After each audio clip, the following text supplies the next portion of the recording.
Hey folks, it's Matt with Creative Discomposure. So as a reminder, I'm an ordinary guy with no special construction skills who likes to build Halloween props and hopes to have his own professional haunt someday. But that means that I'm going to make a lot of mistakes. But like I tell my trainees at work, failure's not an option. We either succeed or we learn, we don't really fail. So in this video, there's going to be some learning.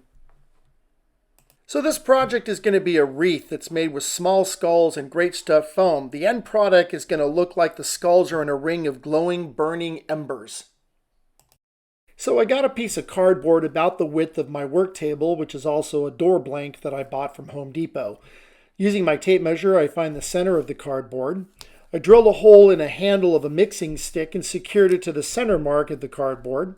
And then I figured the width of the wreath and drilled 2 holes for the pencil tips.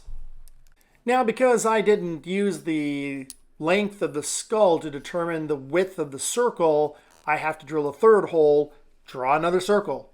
Learning has occurred.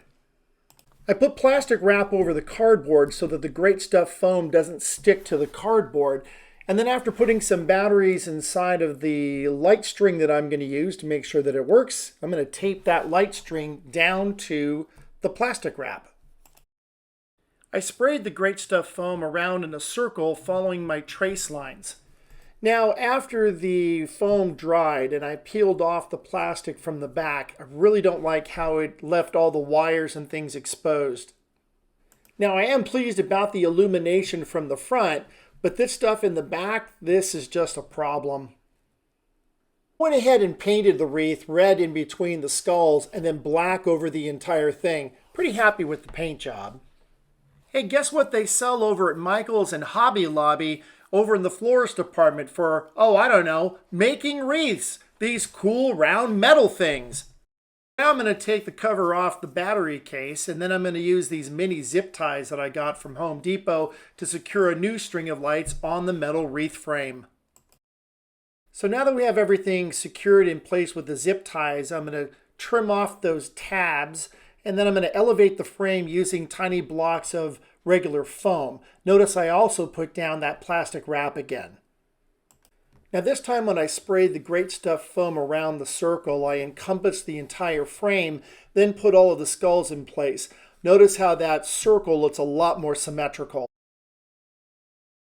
So after the great stuff foam dried, I had to pull that foam out of the wreath, which left some wires exposed. And I also had some gaps in the wreath that exposed wires. So how are we going to fix these holes in the wreath? Rigid casting foam.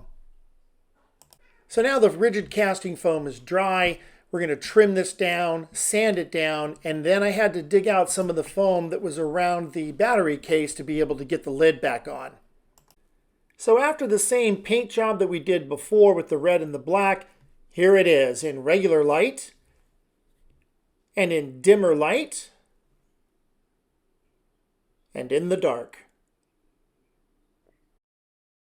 Well, there's another video. I hope you enjoyed it. Please hit the like button and please subscribe to the channel if you haven't already done so. Feel free to share the video with other people that you think might enjoy it. And always look forward to creative criticism on how I can do better videos in the future. This is Matt with Creative Discomposure, reminding you that no matter what you do in life, be curious, learn, and be interesting.